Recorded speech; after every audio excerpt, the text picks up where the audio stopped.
Welcome to the Spirit of Yorkshire Distillery at the Whisky Show.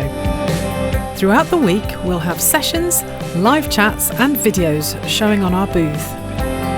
For your chance to win a set of all our whiskies to date, follow the link to sign up to our newsletter.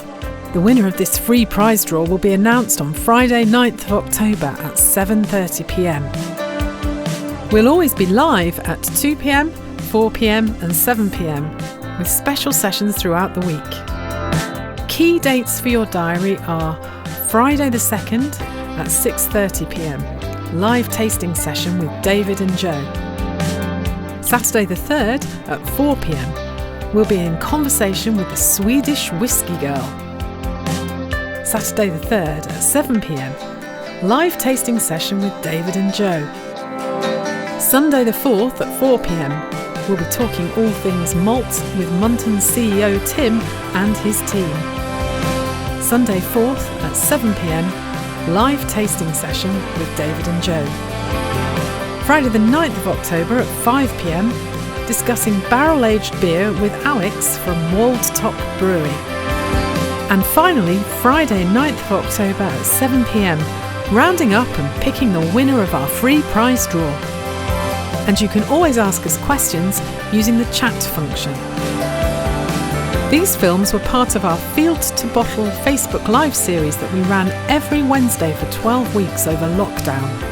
They covered every aspect of our production, from field to bottle, each lasting around 30 minutes.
Hi Joe, how are you doing?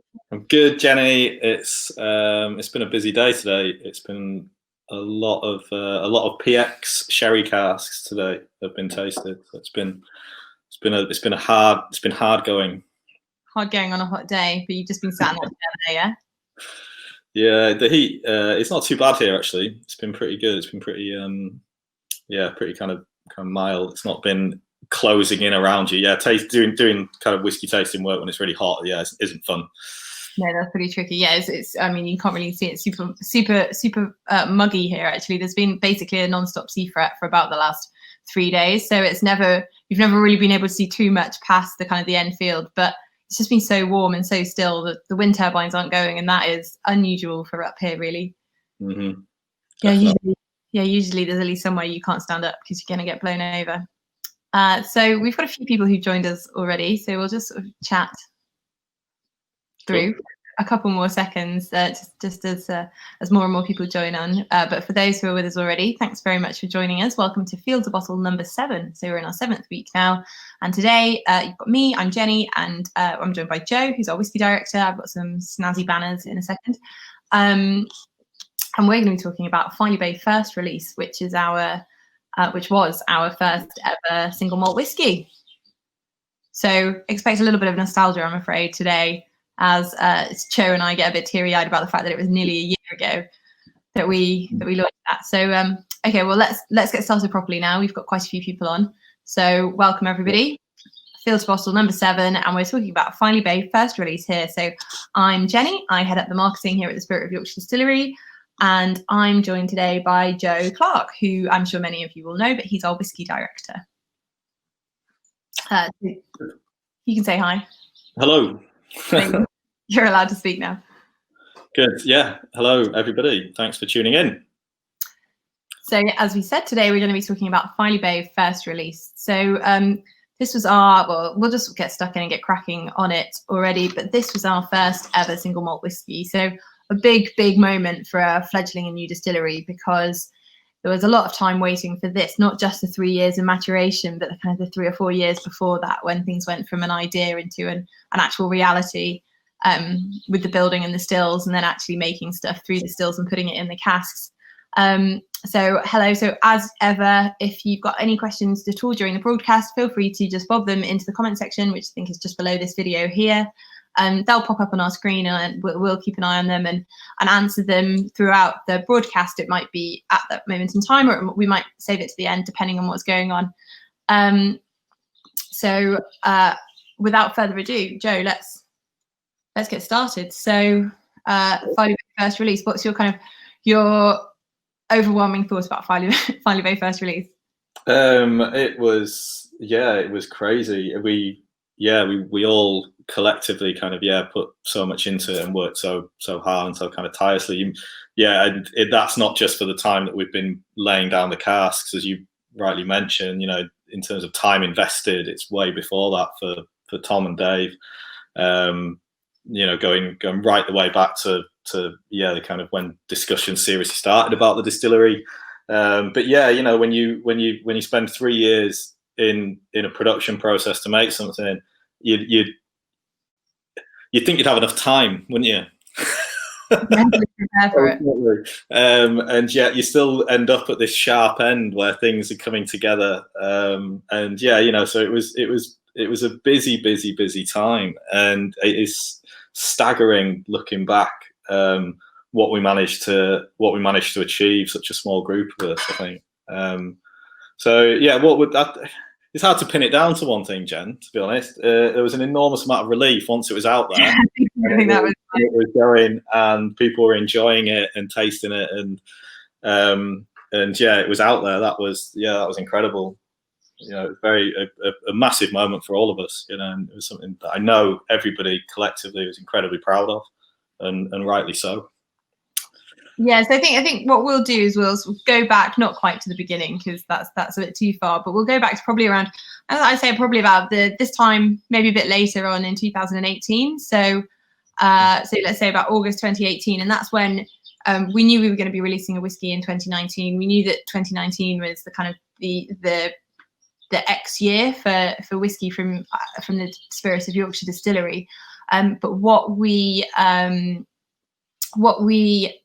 were kind of really trying to get into is this idea that 3 years in a day was never going to be right for us. Just the way that we create whiskey and the way we lay down casks, and because of our use of 2 different types of stills, we just didn't have that kind of a really consistent set of casks that we could just keep churning out an ongoing whiskey, which is why we've been releasing things in batches. So I'm sure many of you know we did first release in 6,000, second release in 6,000, and Moscatel in 6,000. And actually, as we go, those numbers will start to change and adapt. Not everything is just going to be 6,000.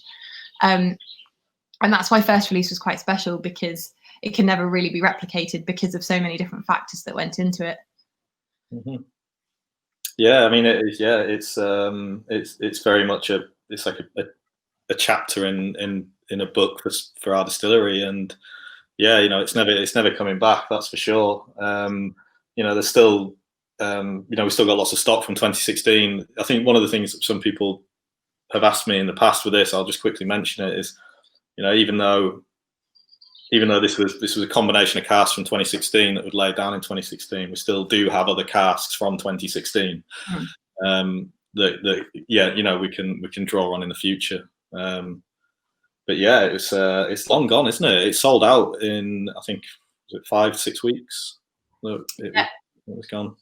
Yeah, it was really exciting. I think before we'd even announced it to the general public, so just to our cask owners and to people who subscribe to our newsletter, we sold about 1,500 bottles. So it was really exciting, actually, to just sit basically in front of the computer for 3 days and watch it was ticking. And you know, we just text each other constantly, being like, "Oh, we've got this now, we've got this now." And so I remember that, just sitting at my kitchen table and constantly watching as things were going on with a very busy WhatsApp group between about 5 of us.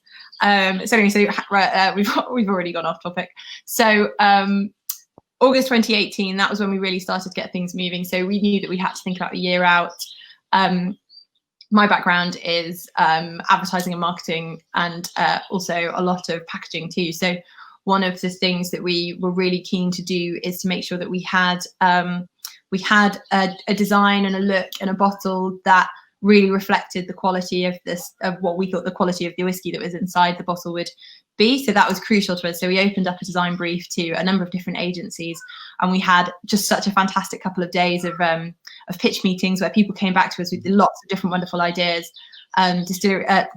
Agencies from around the country, well, around the county, and then one from further afield. And actually the agency that won were the collaborators, and they absolutely blew us away with the designs that they came back with, which then developed into the Filey Bay bottles and the labels that you'll be familiar with today, we're sure. So that was fantastic. And one of the nicest things about them, they're not from Yorkshire, the agency, but actually the creative director who does all the design work is from Hull. So she really, really gets the idea of the Yorkshire Wolds, and she really gets where we're from, that this isn't a Yorkshire of dry stone walls and all of that.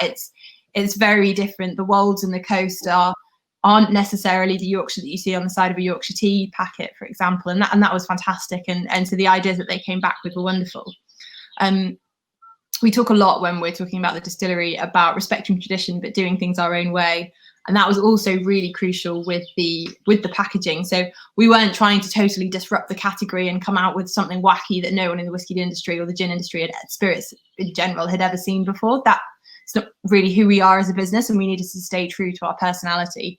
So that's why we also didn't want to kind of just do what's always come before and go down very conventional kind of whiskey appetite or whiskey marketing and packaging tropes. So that was really important to us to find that balance. And we think we've achieved that. And actually we've had some fantastic feedback, both good and bad, that's been really helpful and will help the brand evolve and the packaging evolve as it goes forwards. But just one thing on my continual monologue about the packaging, because this is where I get very excited. But something that was always really important to us as well was this bespoke bottle. So we knew right from the word go, from kind of 2012, when the company was first came into being, that a bespoke bottle was where we wanted to go with this. So it was always a question of that, and that's why we've got this wonderful design on here. And actually, I'll just flick up a couple of things that just show kind of a bit more of an evolution about where that came from. So it's not just a pattern that lives on the bottle, but actually it's trying to reflect some of those ripples that you see in the sand, some of the ripples that you see on the fields when the fields are turning over and getting ready for the next season's crops, but also some of those lovely skies that you see just before a sea fret comes in, as of today, when the clouds kind of start to ripple and come together. So all of those things we've tried to pull together through the bottle and the bespoke bottle, with, of course, our gannet on the front. And I'll stop going totally off on a tangent then. So Joe, anything else you want to add about that? We've got a couple of comments coming in, so I'll just take a sneak peek to have a look at this. Yeah, no, it was really amazing going through, so kind of distilling down all these kind of ideas.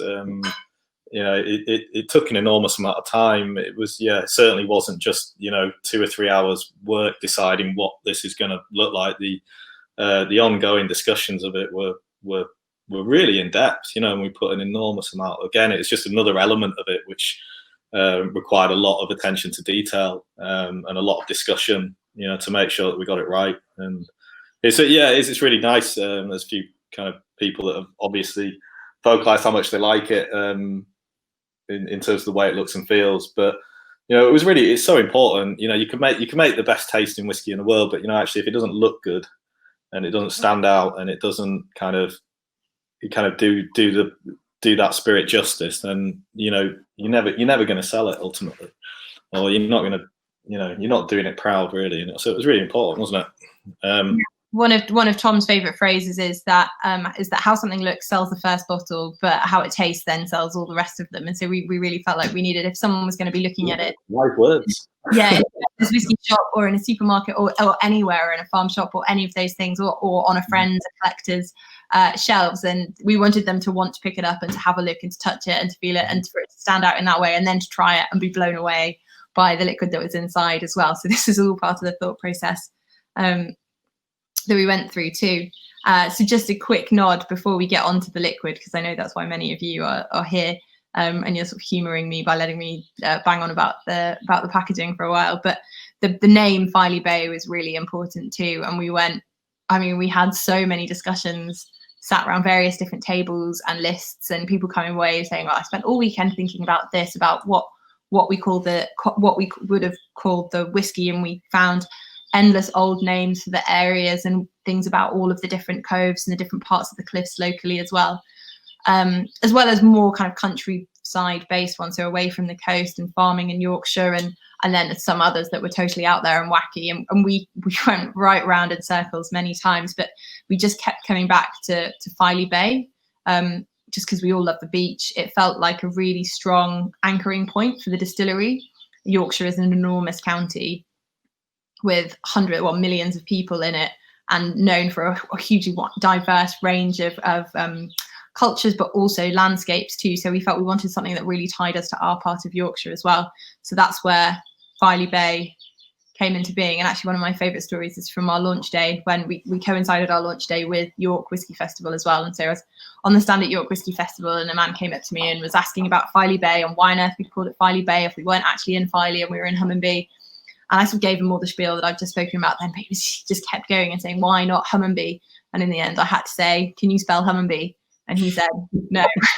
And then he said, fair point, I can understand why you named it Filey Bay then. So I quite enjoyed that, because the amount of people that have lived in Hummonby and still can't say it or spell it is quite something. And I'm sure that lots of the Scots have that, but it's still, Hummonby didn't quite have such a romantic ring to it as some of the glens did either.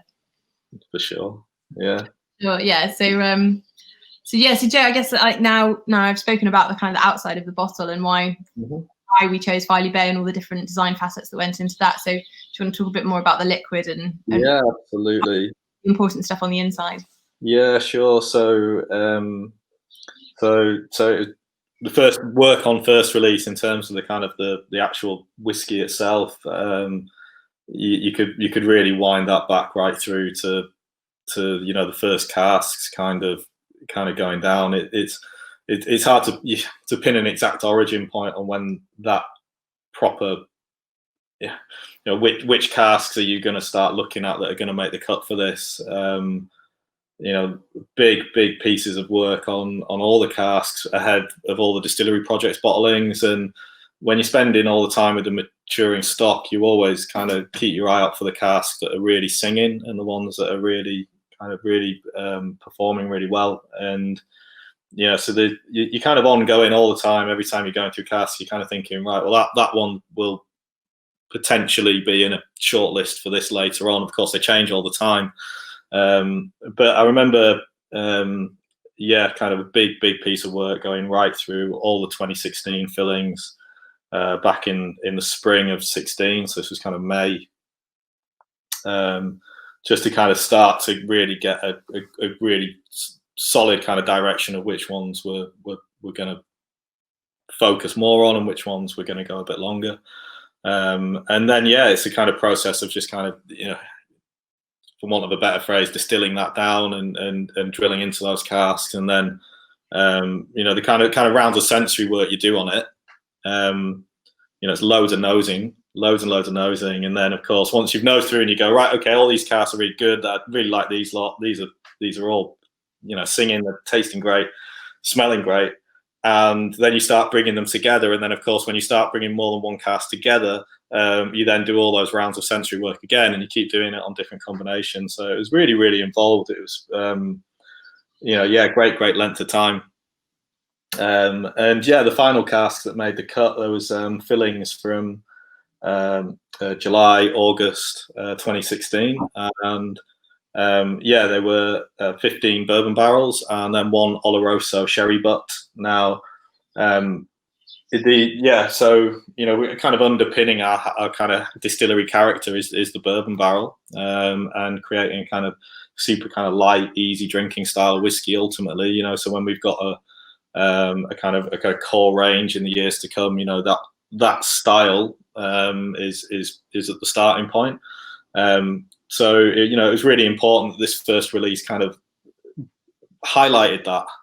I think it'd have been really easy to do a really small batch, and to do something really woody, really kind of dark, really sherried and whatnot. And the decision not to do that made that piece of work longer, and it did make it more challenging, but ultimately really worthwhile and true to us and true to our style. So when you get a bottle of this open, if anybody listening has got a bottle to hand, and you've opened it and poured it, it isn't just relying on wood driven flavor. It's a lot of the kind of distillery character in there, which is really important. I mean, I bang on about this all the time, and if anyone's tuned into the previous ones, is balance and getting good balance between your distillate driven flavors and your wood driven flavors, and make sure they come together really nicely. And that's what these releases were about. And it was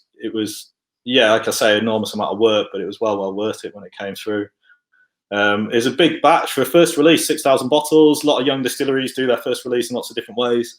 And again, I don't think there's anybody who would say that they have completely nailed that. Any distillery that's launched a kind of young whiskey. We did do two things that I think a lot of others probably wouldn't have thought of doing. Again, kind of being a bit more distillate led, doing it in the size that we did it, and also at the price that we did it. Because I think, again, if those of you who are more whiskey orientated that are listening, obviously you know that you can pick up kind of young first releases from distilleries can often run into hundreds of pounds a bottle. And again, we were kind of really conscious. We've got a fantastic following that's kind of rallied around us over the years that we've been in production, and we wanted to make sure that a there's enough to go around, b that it's accessible, and that it isn't, and these bottles will get opened as well. That's really so important. So it's such a dreadful thought when you think about making a whiskey, spending all this time making it, and then actually it's just going to sit in a collection and never get opened. So right number of bottles, good price, and you ensure that people will actually open it and drink it, which again, really important. Well, it was for us guys anyway. I can't speak for every distillery, obviously. Yeah, I think that's the point. And actually, one of the proof points from that was being at York Whisky Festival the day we launched, when really the onus and impetus is on tasting.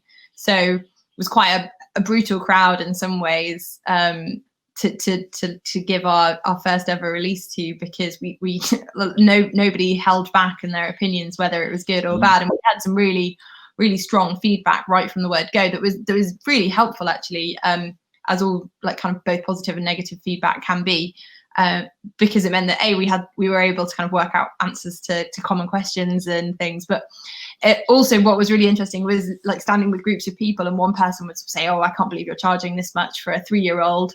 I can get a whatever it is from Amazon for 30 quid and it's much better and much older." And then actually watching their friends actually like tell them to pipe down and explain why it was, and being on the sidelines and being able to watch that. And then also saying to people, well, actually shut your eyes and just taste a little bit, and then let me know how much you think it would cost and whether it tastes like a 3-year-old or whether it didn't. And that gave us some actually really crucial feedback as well. Mm-hmm. Yeah, it was interesting. It was overwhelmingly like positive, wasn't it? And it's probably worth mentioning. I mean, we won stand of the day at that show, and we got dram of the day. Same in a whiskey festival as well, Manchester, wasn't it? Later in the year as well. But we take it all in, don't we? The good and the bad, anyone has to say. But it was an epic day. So we launched at the distillery on the same day. So we had we kind of had the team split in two, and obviously we were in York along with David. and yeah, the distillery crew were holding the fort there, and yeah, you know, we were slammed. It was a great day. It was great week. You know? Yeah, it was really exciting because as with everything that we do, as I'm sure many of you will know, that we open out all our releases, get sent to our newsletter database first, which is a great chance to plug signing up to our newsletter, as well as our cask owners. So cask owners, because we appreciate the kind of the loyalty and support you've given us, then you get the first announcements, followed quickly usually by newsletter subscribers, and then followed by the general public. So we sold a significant amount of bottles. I think I might have said earlier, about 1,500 bottles just to those 2 email drops before we even went live to the general public. So we had a degree of confidence going in, but there's still a nervousness when everybody orders, but they then still haven't tried it yet, and to then what the response is going to be. So this to the person who's been very appreciative and supportive and bought 6 bottles in one go, but you do still worry about what happens when they taste that first one. And actually the support we got and the feedback we got was brilliant. But it's a nerve-wracking, it's very exciting, very nerve-wracking moment in time. It's quite a big year last year for many reasons, and that was another majorly nerve-wracking part of it. Yeah, for sure. I think one of the strongest, if not more unusual testimonials we got was from the MP Kevin Hollinrake. Yeah. If you remember that one. I think it was about 5 days after it was within the week that we'd launched. I remember because me and Dave were in Whisky Live Paris, and we suddenly got an alert that he basically was you got to think back to kind of October, November time. There was a lot of coverage on the House of Commons, and Kevin Hollinrake wanders in with a bottle of Filey Bay first release and challenges the Mr. Speaker to explain what he's going to do about protecting whiskey imports, exports, that kind of thing. And you know, that was just that's just I suppose a really nice example of just, you know, what you just, when you put something out there like this, you know, Yorkshire's first whiskey, and how people can respond to it. And that was a very passionate response, let's say, you know. It was amazing. I remember getting texts. It was because it was, and then one of the nice things, it was in the House of Parliament the day before, and then the next morning on Radio 4 when they have their kind of roundup of Parliament yesterday. The final piece of that was Kevin Hollinrake talking about Filey Bay whiskey, and it got a really good shout out on Radio 4 the following morning. So I was lying in bed listening to that. And then had endless people texting me saying, "Oh my goodness, you've just been on Radio 4," which is a very unexpected but quite useful piece of PR as well. But Kevin's been very supportive of the distillery ever throughout. So that was an absolutely fantastic piece of PR that was totally unplanned. I'd like to take credit for that, but I'm afraid I can take absolutely nothing. Yeah, it's always a shame when things like that happen and it's had nothing to do with you. So I guess if anyone's got any questions, please do feel free to put them into the comments section, and Joe and I will stop being quite so nostalgic and reminiscent and take time to answer them. In the meantime as well, I'm just going to do a quick plug, which is that if you're still thinking about your Father's Day presents and you really have left it very late, then don't worry at all, because if you order tonight, we'll send them out tomorrow, and we can send them next day to the UK mainland to your father or father figure or guardian or whoever you fancy it is, whether it's treating yourself. They can still get it by Friday or Saturday. So Joe's proudly very nicely modelling a bottle of Moscatel finish there, which is available on the website, along with our second release. Here's one I made earlier. Well done. Thank you very much, Joe. And always in arm's reach. And different of the collection packages that we've put together. So things like our Whiskey Lovers collection, which gets you a bottle of Filey Bay second release, 3 bottles with Swell, which is our barrel-aged collaboration with Boltop Brewery, and a copy of Jim Murray's Whiskey Bible 2022. Oh, and a Spirit of Yorkshire glass. And that will all be packaged up and can be sent directly to whoever you fancy it, with a nice gift message in there too. So a couple of comments going in. I can see a bit of a discussion about the cask, the newsletter, the email that went out last week about the virtual tasting. We only left half an hour between those 2 emails just because there's only 40 tickets left, and it really felt fair to give our cask owners a heads up, but also to let other people have a chance to get them too. So that's why we did it like that. But then there was still a whole evening between that going out to the general public too. So when we put that out on Facebook, there was only a handful of tickets left. So 40 people was all we felt we could manage for that. But we will now, just looking at how well that sold and the feedback that we're getting so far, and once we've done the event on the 16th of July, we will be thinking about doing other things too. But what we didn't really want to do was oversell that and make it less special for those attending. So we were very much going by a walk before we could run approach to that, which is why there were so limited tickets, and why, unfortunately, some people weren't able to get them. There will be more. There will be more tastings. Yeah, it's just a question of managing it. As you know, we're all a small team, and it's just making sure that we can do that to the best of our ability and to the quality and standard that we think you've probably come to expect from us by now as well. So not really any questions coming in this. Oh, well, actually, wait. Will the third release be available by the end of August, before my holidays? Third release might not be, but there will be some interesting things coming out before the end of August. So keep an eye on your email inbox. That's all we're saying for that. Towards the end of July and the beginning of August, there'll be some exciting things coming through then. Definitely. Joe is working hard on that. There's been a lot of whiskey work over the last 3 months. So yeah, there's some good stuff in the pipeline, definitely. Yeah, something to cheer everybody up with the general news that's around at the moment. Yeah, for sure, definitely. We all need a glass of whiskey, I think, most evenings now. Okay, so no more questions coming in. So I think to that end, so does it involve Sherry, our thing coming in? I mean, we couldn't possibly say that. So we'll we won't give away too much just yet, but do keep watching newsletters and email drops about all of the information for that. So I think without any further ado, we will let you get back to your hopefully quite warm and less sea fretty evening than we have here on the coast. Hopefully it's a bit nicer elsewhere in the country. Oh, actually, really good question that's just bobbed in.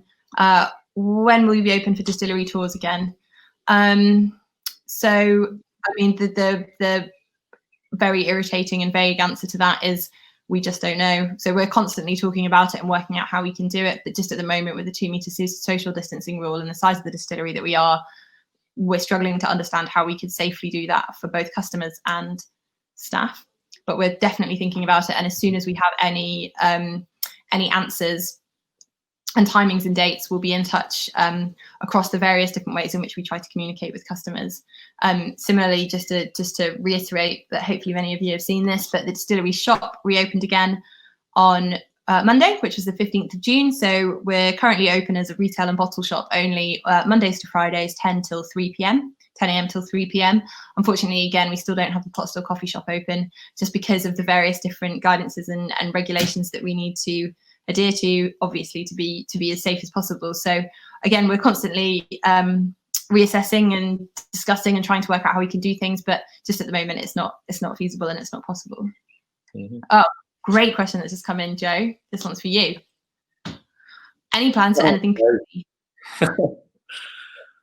Any plans for anything PT? Never say never, you know.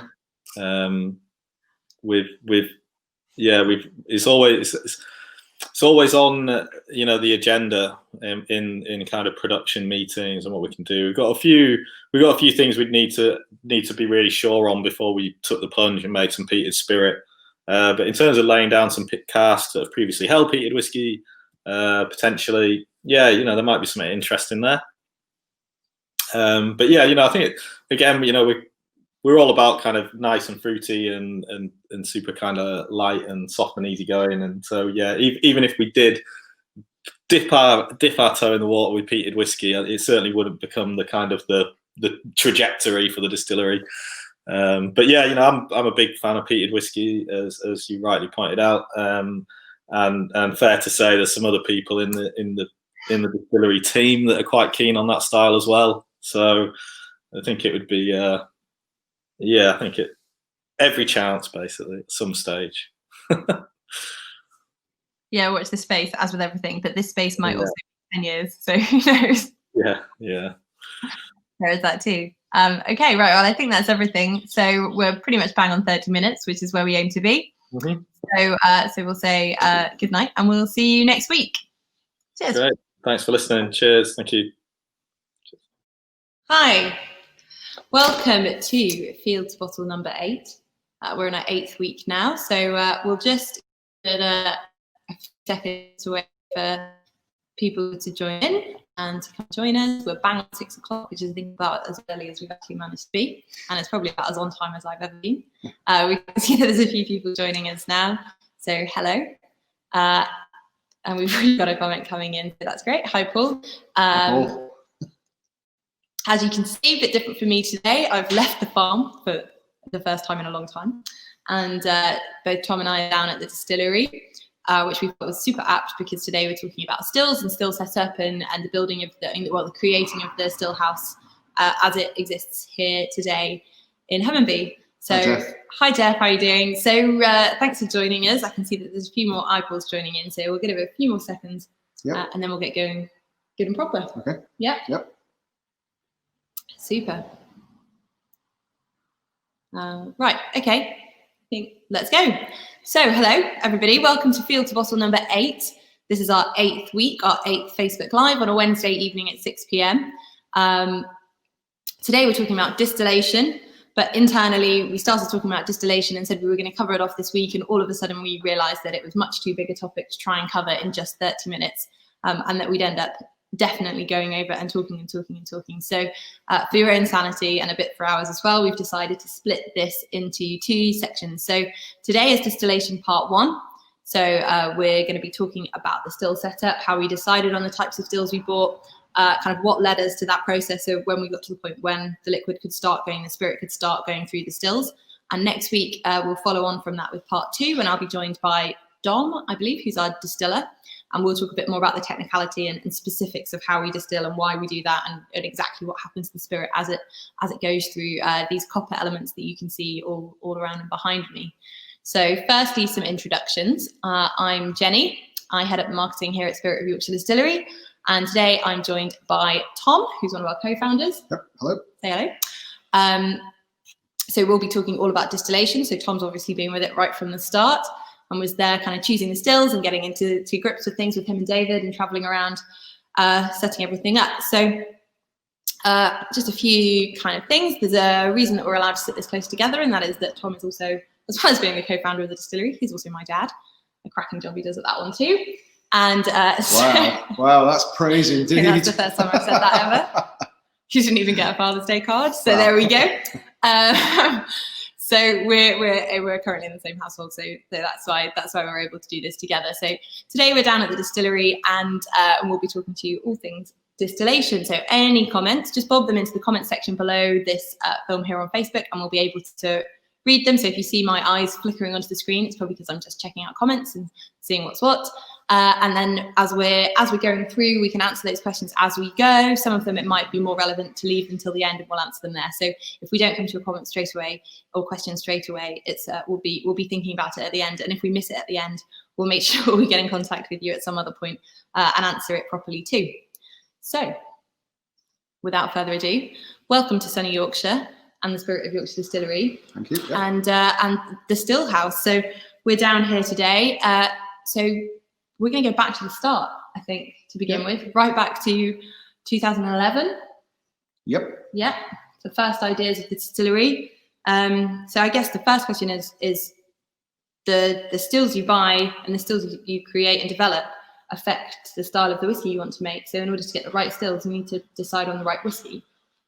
So how did you do that? Well, I think if you go right back to 2011, I suppose because we had no experience in distilling at all, you have to basically either acquire advice through or acquire experience through, acquire knowledge through experience, or you acquire it by paying somebody who you respect in the industry and who can lead you along the right path. And that's what we did, basically. I did some research and discovered a guy called Dr. Jim Swan, who was incredibly well respected in the whiskey distilling industry, and also had been setting up distilleries all around the world, not just in Scotland, for a number of years.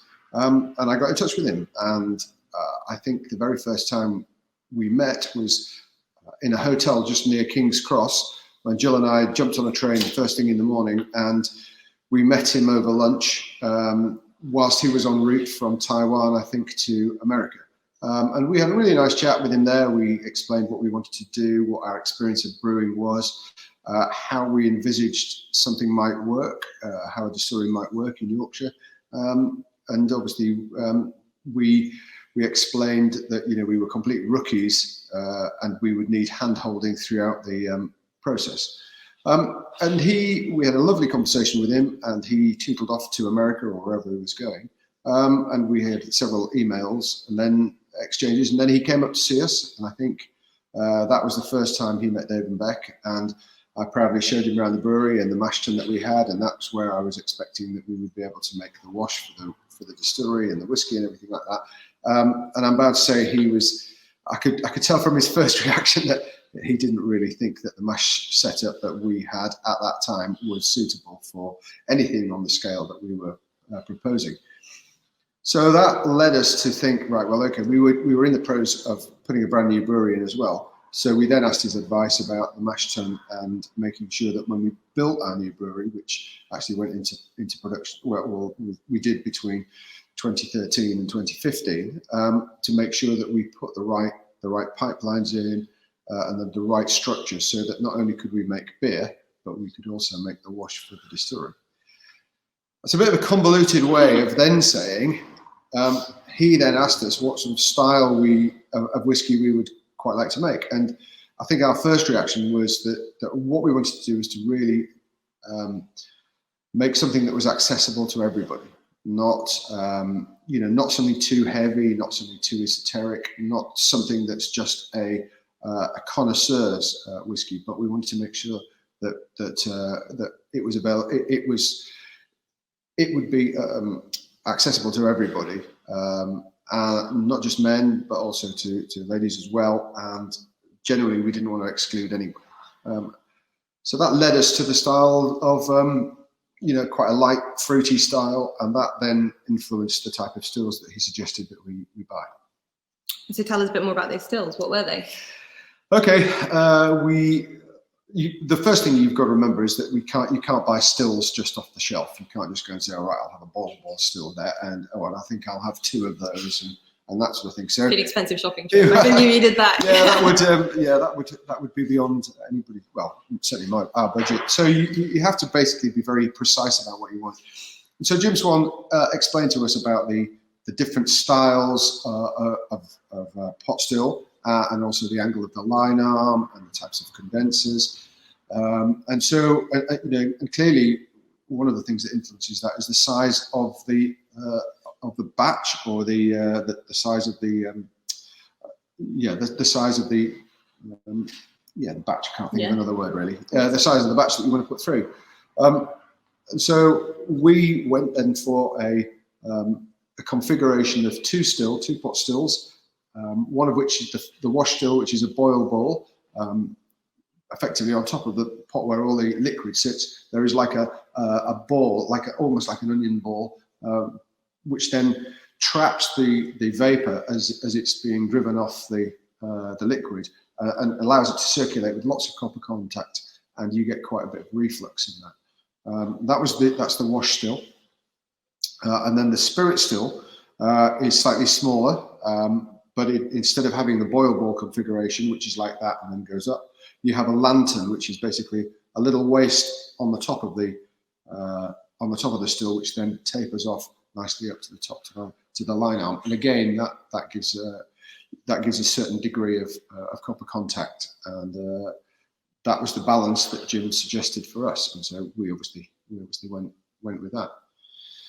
In addition to that, we also wanted to make a point of difference, and so we installed, as you can see behind us, in conjunction with the spirit still, a small 4-plate copper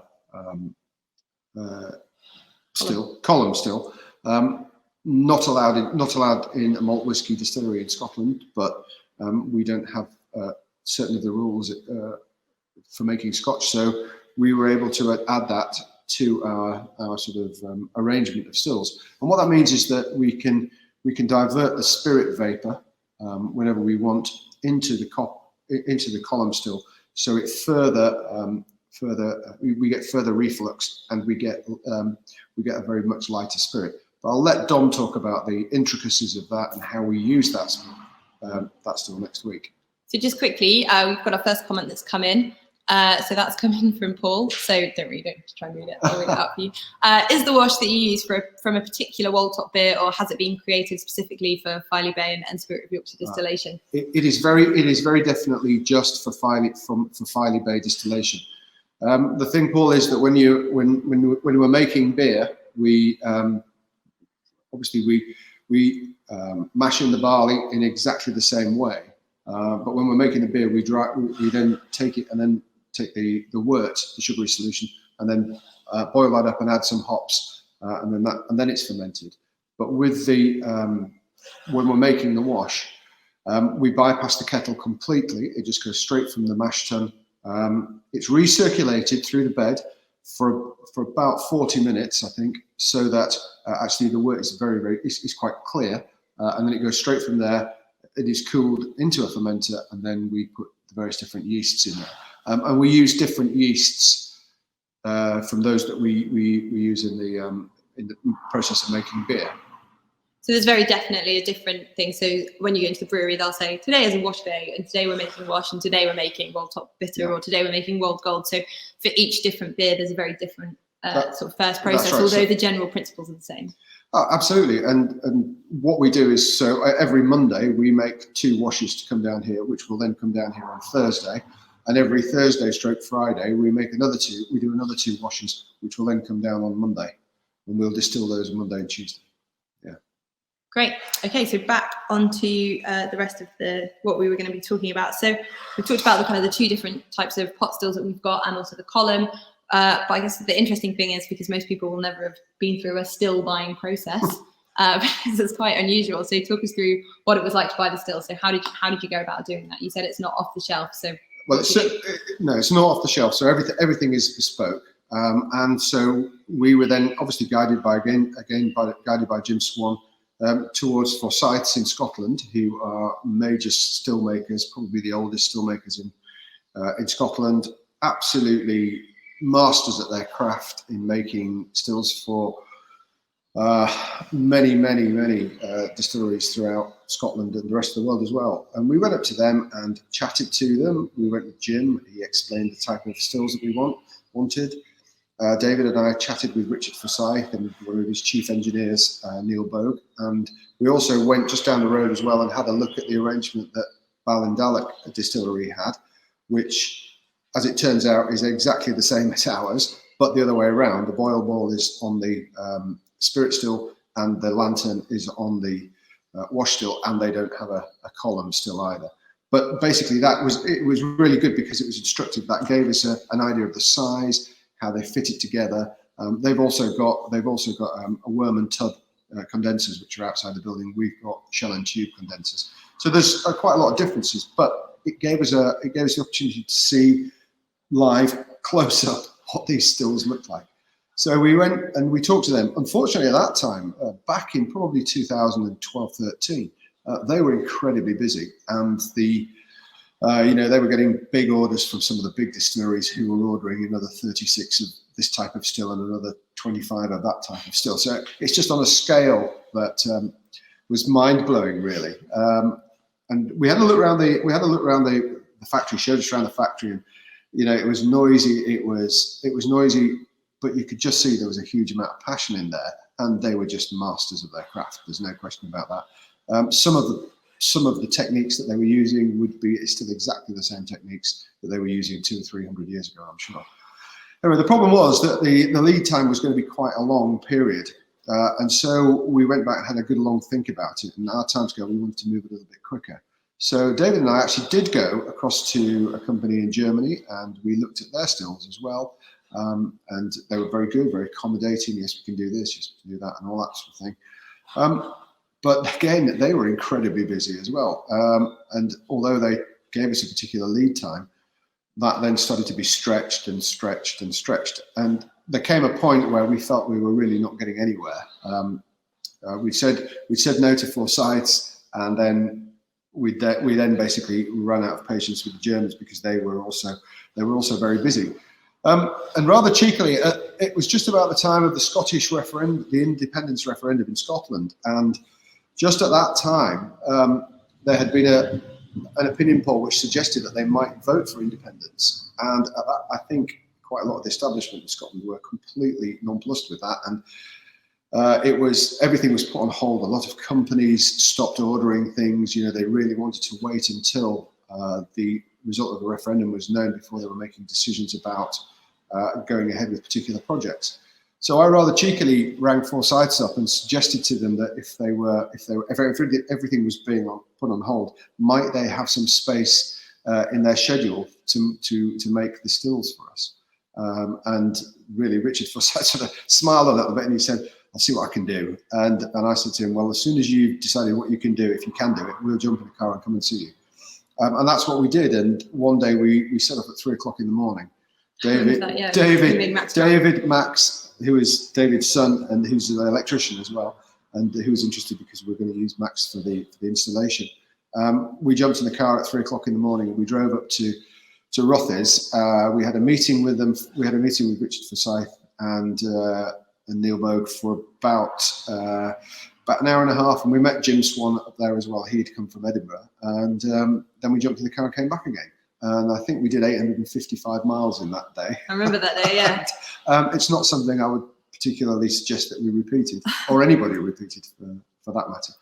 Anyway, the top and bottom of it was that, Forsyth said that they could do it, and they gave us all the prices, and we paid the deposits, and then the week before Christmas, or 2 weeks before Christmas in December 2015, the stills arrived. Ooh, and so nicely cued in there. We've got some pretty good pictures of the stills arriving. So here they are, all wrapped up. Indeed. And you can see the just they'd have been just behind us down at the back of the distillery there, looking very, very smart. And then once they'd been opened, this is what they looked like before they were all put together. So this is the distillery. I don't know, what's this? 6 years ago now? Well, 2015, yeah, not quite 5 years ago. Yeah, so as you can see, lots of things looking different, not least the colour of that wall there, which they painted blue.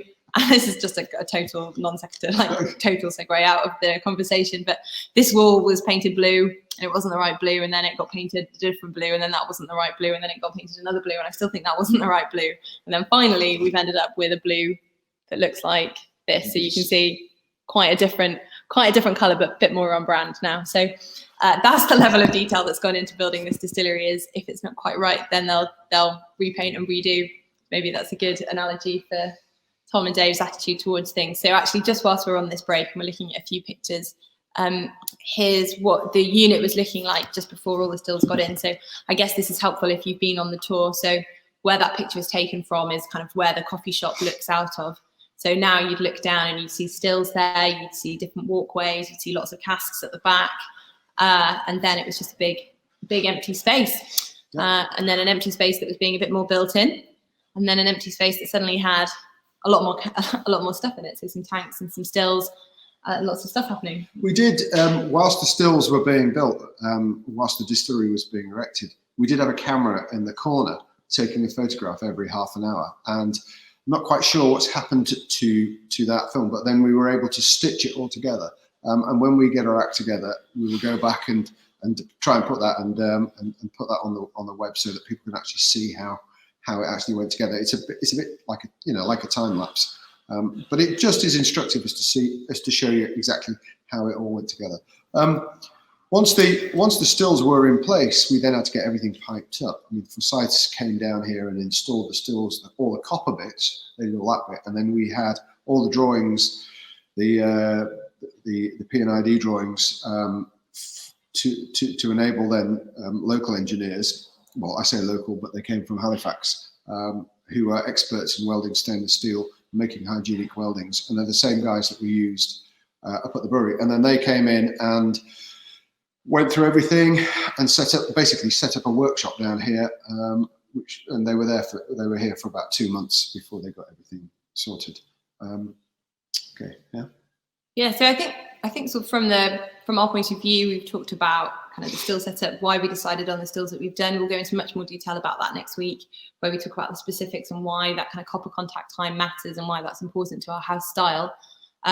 We've talked about the distillery itself. I guess we haven't talked too much about kind of the building that we're in. So do you want to just give a bit of a recap on why this building and why this is important for us, and why it's actually part of our character and we're quite proud of it? Well, absolutely.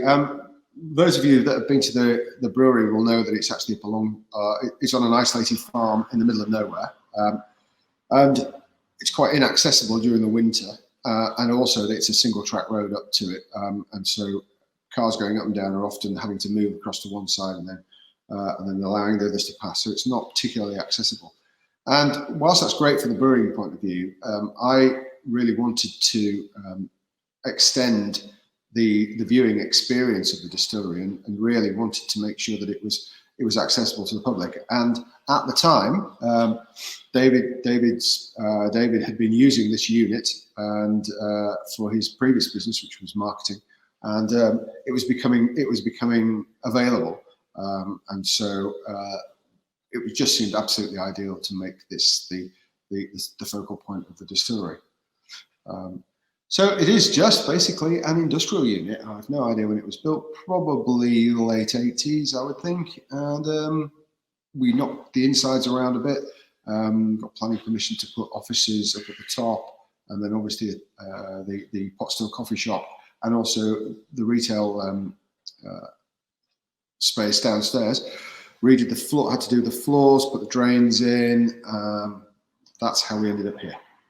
Yeah, so I think that's one of the things that we talk about a lot, is about respecting tradition but doing things our own way, and that definitely comes across in the still setup and how we've dealt with Dr. Jim Swan as well.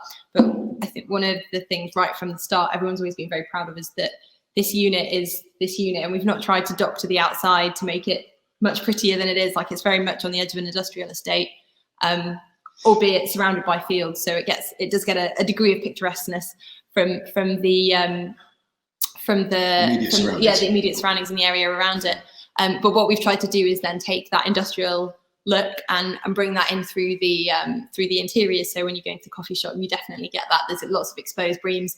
Max, Tom mentioned that Max is an electrician, David's son, and he's fantastic and makes these beautiful light fittings that look very industrial, but also very very aesthetic and also very practical. So all of that floods through. So as we say, it's definitely family businesses. So between Tom and Dave, they've enlisted their children in many different ways. So we've got a couple of questions coming in now. So we'll take the first one, which is from Paul again. So lots of new distilleries have also branched out into other spirits, but Spirit of Yorkshire didn't. Is there a specific reason? Yes. Yes, there is. There's a very good reason for that, Paul. The reason why other distilleries go into other spirits is because they're very, I was going to say easy to make, but straightforward to make, especially gin, for example, which is probably the one you're referring to. It's very straightforward. You buy the alcohol in and you then infuse it with botanicals. You may decide then to redistill it effectively, and that's your gin. You can buy it on a Monday, you can infuse it on a Tuesday, distill it on a Wednesday, bottle it on a Thursday, and have it sold by Friday. Unfortunately, you can't do that with whiskey. Now, I can understand a lot of distilleries doing that because it's a quick win, it gets cash flowing in and all that sort of thing. But we decided definitely that we didn't want to produce anything that we hadn't produced or that we hadn't grown ourselves on the farm, that we'd had complete provenance and control over. So rather than be deflected by that, we just decided that we wanted to concentrate on whiskey, and that's all we've done. And so it's just been a constant case of focusing on the whiskey and not getting distracted by any of the spirits. Not that there's anything wrong with that at all, it's absolutely fine, but it just suited us to be able to concentrate on that, because if you're going to make Yorkshire's first malt whiskey, it needs to be good, and you need to concentrate on it, and it needs to be as good as it can be.